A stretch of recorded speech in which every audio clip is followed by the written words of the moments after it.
Chapter 3 Was not at hand. Although she had drunk little, Ivy desperately needed to use the restroom. She put it off as long as possible, having heard stories about the filth of public toilets from ladies in her church. She had hoped to make Chicago before having to use the train lounge, but it was no use. As the train lurched along, Ivy did too. She arrived at the women's lounge and opened the tiny door. Inside was a tiny closet with a small china toilet topped by a lever. Ivy wondered how on earth the onion lady could possibly have used such a small convenience. Finishing, Ivy wondered what to do next, so she pulled the lever, and a rush of air startled Ivy and filled the little closet, emptying the toilet's contents onto the moving tracks. Opening an adjoining closet, she found a zinc sink, also with a lever. On the wall was a brown, grimy towel that clearly had started life as white, and a common hairbrush and comb filled with multicolored hairs. Ivy was more fastidious than most, and while the toilet hadn't been so bad, this was too much. She pulled the lever, and again the sound of rushing air as water came out of the spigot. Gingerly, she wiped her hands on her duster and lurched back to her seat, not feeling particularly clean. She took out her fried pie, keeping it wrapped in its paper as she ate to avoid touching it directly. She topped it off with water from her paper cup she'd filled from the cooler next to the lounge. There was a free public water dipper, but Ivy elected to spend a penny for a clean cup. On the side of the dispenser was a little ditty and a picture of a rosy-faced little girl drinking from the cup. On railroad trips, no other lips have touched the cup that Phoebe sips. 3 hours to Chicago. Ivy had never seen a city. If her train to Omaha was on time, she'd only have 6 hours to see one of the finest cities in the country. Now all the waiting seemed to be worth it. Finally, she could break out of her shell and really see what life was about. She folded her lightweight duster into her carpet bag and pulled out her mother's frumpish wool coat. Stunningly unstylish, she was embarrassed to wear it, but nothing else would do for touring a chilly, windy city. Farmland very gradually gave way to more train stops, more people, and more buildings. Rumbling into Grand Central Station, the bright sunshine was overwhelmed by the shadows of man-made walls. Ivy made arrangements with the porter to transfer her luggage to the Chicago and Northwestern terminal. As she stepped off the train, she stopped, amazed by the huge steel arched ceiling that sheltered the enormous train shed. Coal fumes and an intense racket from 6 tracks filled the air, but Ivy didn't care. Feet on the ground, carpet bag in hand, she was ready to explore. As she exited the station, Ivy admired the cool marble, Gothic columns, and elegant clock tower, such a far cry from her little country depot back home. Suddenly, realizing how hungry she was, Ivy checked out the restaurant, but decided to save her money. On the street was a German vendor selling hot sausages with mustard and sauerkraut on a thick bun. Paying her dime, she wolfed down 2 sausages in a not-so-ladylike manner. Tall brick buildings hung over streets, making man-made canyons, and freight wagons and pedestrians were a constant blur of motion. Some doorways harbored obviously hungry women and children, but the busy world invited her to explore. The smell of the river was the same as the Great Ohio, but overlaid with the smoke from factories and the trash of 2 million people and their animals. River to river, country to city. Yellow and green streetcars clattered along, and Ivy climbed aboard. No one here seemed to think it strange a young lady was out alone. Occasionally, she would get looks on the train, but she kept her nose in her book, which she was actually using more for hiding than reading. The streetcar took her through the heart of the city. Hellfire preaching with brass bands sounded on one corner, suffragettes protesting to get the vote on another. It was an election year, and Ivy was thrilled that she could vote once she arrived in Nevada. While her city sisters here had to wait, Nevada allowed women to vote in 1914. It was just another reason she felt that going off with Rader was a good decision. In the West, a woman could be equal to a man. Eventually, city shadows gave way to bright sunshine, and Ivy could see the broad, wide waves of Lake Michigan glittering in the afternoon sun. How did that new poem go? I came as sudden at the city's edge on a blue burst of lake, long lake waves breaking under the sea on a spray-flung curve of shore and a fluttering storm of gulls. The smell of salt was so different from the earthy smell of the rivers, clean and tangy. Ivy got out at Grant Park just to walk and to take in as much as she could. Shadows lengthened as she headed back on the streetcar to town.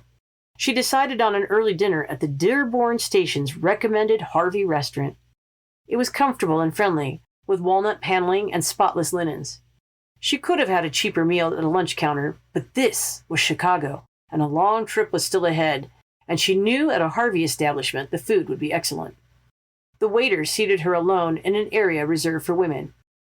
Ivy made her selection of vichyssoise, beefsteak, stuffed macaroni, and peach Alexandria. She took her time watching the other diners. No one else was alone. The beauty of the dining room, the excellence of the food, didn't seem quite as rich as she had hoped without someone to share it with. Still, it would be something to write home about when she got a chance. Wouldn't Violet be jealous? Her happy little self-chatter stopped abruptly as Ivy realized she wouldn't be writing home. She had deceived her father, lied to her friend, and disgraced the church. There was no one in Ravenswood who would want to hear from Ivy Atwood, at least not for a very long time. Completely stuffed and really wishing she hadn't spent the money, Ivy headed to the Chicago and Northwestern Terminal in one of the new yellow Hertz cab cars, a colorful contrast to the beat-up farm trucks of West Virginia. As she crossed the river on the bridge, she could see tall brick towers silhouetted in the twilight. They reminded her of a castle. It was nearly dark when she arrived at the station. The cab barely pulled away when Ivy felt her arm caught in a vice like a grip. Shocked, she yelped and dropped her bag and almost tripped onto the tracks. A smelly man was hustling her towards the river. Oil, urine, alcohol, and rotten breath assaulted her. Ivy tried to scream, but nothing came out. She pulled and struggled, but he was much bigger and stronger. The smelly man pushed her under a loading dock pier and began touching her.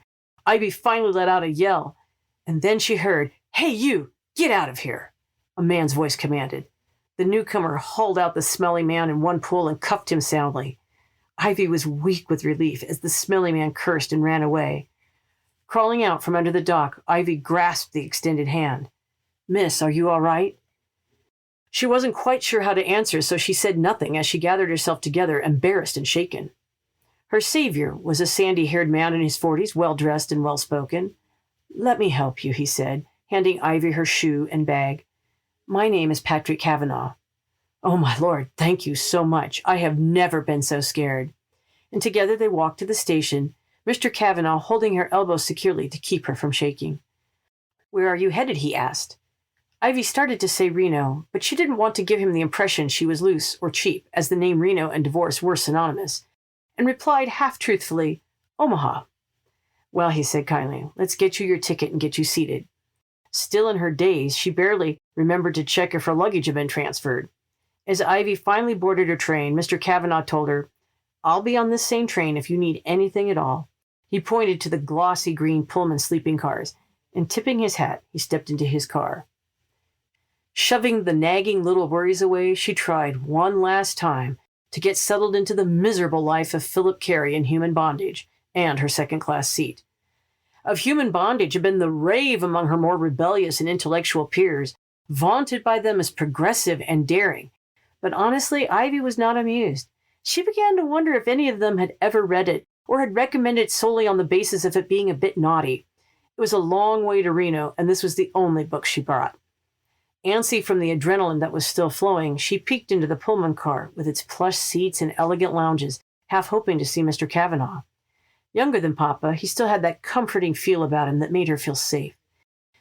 That she should be in Omaha by early afternoon was the last thought Ivy had as she fell into a deep sleep. Ivy awoke early to a faint gray sky and the rocking of the train. Stretching, she felt refreshed, despite having her neck curled over the wooden seat back. Farmland and field, dressed in early spring green, soothed Ivy's thoughts of the night before. A ray of sunshine broke through for a moment, lighting a sleek red fox as he disappeared into the field. It was so relaxing, so peaceful to watch the countryside go by. Stone churches, red barns, and covered bridges. A porter approached her with a note. "Miss Ivy, please accept my invitation to breakfast in the dining car at 8:30. Yours honorably, Patrick Kavanaugh." Well, what a lovely way to start the morning, Ivy thought. At least she wouldn't have to eat alone. Tidying up as best she could, Ivy once more braved the second-class lounge, trying not to be so finicky. After all, she was headed west to the gold mines. If a woman wanted to be an equal, she just had to accept some inconveniences. Entering the dining car, Ivy felt like it was a picture of her life passage, moving from the second-class cabin into the elegant brass and mahogany dining car. Somehow Ivy had always felt she belonged to another class, never really quite a part of the homespun crowd in Ravenswood. Only a few diners were up this early. Most of the white cloth tables with their gleaming silver settings were empty. A waiter showed her to a table. The stripe-padded chair was a welcome relief from the pew-like hard bench seat she'd been sitting on. Mr. Kavanaugh quickly joined her. Ivy was delighted to find out how educated he was, as they enjoyed chit-chatting about current events while drinking strong hot coffee with orange pancakes and poached eggs. Finishing their meal, Mr. Kavanaugh invited Ivy to sit with him in the lounge car. "So what brings you to Omaha?" he asked. Ivy was stuck. What should she tell him? An educated progressive woman shouldn't feel embarrassed, but she was. "I'm joining my fiancé in Nevada," she finally said. Mr. Kavanaugh's eyebrows raised a fraction, or at least Ivy thought they did. "Do you live in Omaha?" she asked, trying to turn the conversation away from herself. "Oh, for a very long time. I'm an associate of Pat Crow, the author, and Tom Dennison, a businessman." "An author?" Ivy said. "Do you write?" "No," he said, stretching out his legs. "I'm afraid I'm a very boring fellow." But a couple hours passed as Kavanaugh kept Ivy entertained with stories of cowboys and Indians and gamblers in the gateway to the west. They went out on the observation platform as the train near Omaha. There was a little breeze from the west, and Ivy wrinkled her nose. "Oh, my word, what is that?" grabbing her kerchief to cover her nose. Kavanaugh seemed puzzled and then laughed. "Miss Ivy, out here we call that a cowie day. There are huge stockyards here, and that is the smell of money, regardless of what the stink committee says." Although Ivy hadn't lived on a farm, she was used to being around agriculture. But this was exponentially more powerful than anything she had ever smelled before. Hundreds and thousands of wheat-sized gnats began to blow in as the wind picked up. Ivy hurried back inside the observation car as a storm of gnats and tiny flies spattered against the train window like black rain. As they pulled into the station, the wind shifted, and Ivy was able to get off the train, enduring only a sprinkling of gnats, the cow smell still chokingly strong. Kavanaugh took Ivy's arm firmly. "Let's get you in a carriage, and I'll arrange for your bags to be transferred." Ivy quickly entered the carriage that magically appeared like Cinderella's coach. Feeling increasingly grubby, she longed for a bath and a real change of clothes. After a few minutes, she saw Kavanaugh quickly striding towards the carriage. Behind him, a middle-aged woman dressed in a dark blue, no-nonsense suit was running after him. He didn't look, but increased his pace, anxious to reach the carriage. "Stop right there," the woman in blue ordered. "I know who you are." And Ivy wondered who on earth this suffragette-looking woman was. She wore a large, round, red and white and blue pin labeled Traveler's Aid. She grabbed the reins of the carriage, speaking to the driver. "Don't you dare drive off, boy, or I will surely have the police on you." "Young lady, do you know this man?" Ivy was stunned. "We met on the train in Chicago. He's been a complete gentleman." "What's going on?" the Traveler's Aid practically spit. "This man is Patrick Kavanaugh, a known kidnapper. He meets single young ladies on the train, usually after rescuing them from some danger that he paid an accomplice to stage, and once here in Omaha, sells them down at the Burnt District into white slavery. Everybody knows it. He's just too smart to get caught." Ivy exited the carriage like a scalded cat. Casually, like a good loser, Kavanaugh simply tipped his hat to both ladies and without a word rode off. "Scum," the Traveler's Aid lady spat out. Turning to Ivy, she scolded her. "Where are you going, and why are you alone? Thousands of girls a year end up in white slavery. You're lucky I recognized him on sight when he was inquiring about your luggage and making arrangements to have it sent to Mr. Martin, no doubt." Ivy's throat felt tight, her tongue swollen in fear. She had nearly walked into an abyss where no one would have ever known what happened to her. "I feel dizzy." The Traveler's Aid lady got her into the station and brought her some water and a fresh donut. "How long will you be in town? Where are you going?" Dazed, Ivy replied without thinking, "Reno." The Traveler's Aid frowned. "Girl, I hope you'll think twice before you get there. Clearly you're a good girl, but you won't be for long at this rate." Ivy should have felt offended, but she was still in shock. How could she have misread this man so thoroughly? She had always considered herself to be a good judge of men, controlling them for her purposes, not the other way around. This world was not as predictable as Ravenswood had always been, and Ivy felt vulnerable, not daring. Ivy's train to Reno departed at 9 in the morning, so Miss Hildebrand, the Traveler's Aid, personally escorted her to the YWCA in a streetcar where she could sleep and bathe before the next leg of her journey. Kindly paying for Ivy's room, Miss Hildebrand held Ivy's hand tightly, and left with a last tearful plea for Ivy to be careful. You know, my dear, I haven't seen my own daughter in 3 years. I don't know where she is. Miss Hildebrand opened the green, jeweled locket she wore around her neck, and inside was a picture of a beautiful young girl with red hair wearing a matching locket. This is my Lily, her voice quivered. Please think of your parents. Ivy watched Miss Hildebrand leave, suddenly flooded with thoughts of her own mother and how much she had missed her these last 3 years. Exhausted, Ivy flopped on the simple metal bed and fell into a deep sleep, fully dressed. Roused by hunger, she freshened up in the bathroom down the hall and then went looking for food. Luckily, it was about dinner time and meals were being served at the modest price of 15 cents. Working girls of all stripes would come for the low-priced meal, even if they didn't sleep at the YWCA. Tea, pea soup, fresh bread, chicken, and rice pudding stopped her stomach rumbles. For half an hour or so, the YWCA was filled with the talk of 50 females, and then, like the tide, they rushed out, leaving a wake of quiet.